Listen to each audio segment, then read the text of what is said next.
буга чейин эми 10 жылдан бери меле бири менен чабышып, бул ууру анан бул мынтип системада отурат, ичип атат, жеп атат деп келип, 1 сом төктүрө алды беле бирөөнү. Как будто камчы Кыдыршаевич алып жеп алгандай көрүп атпайбы? Ал төккөн адамдар барып туруп кассага төгөт.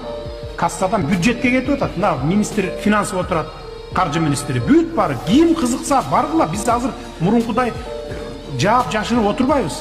Мейли жаран келсе да мына деп туруп камчы Кыдыршаевич алып барып алдыңарга таштап коет. Мына көр артынан кубалап бар, канчасы каякка барып түштү экен деп. Түп-түз барып бардыгы тең бюджетке түшүп атат.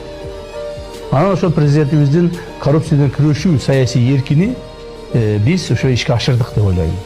Биздин 5 жылдык ошол коррупциялык элементтерге каршы күрөшүүнүн натыйжасында мамлекетке 300 миллиард сомдон ашык мал мүлктү, акча, финансылык каражаттарды мамлекет кайтарып бериппиз.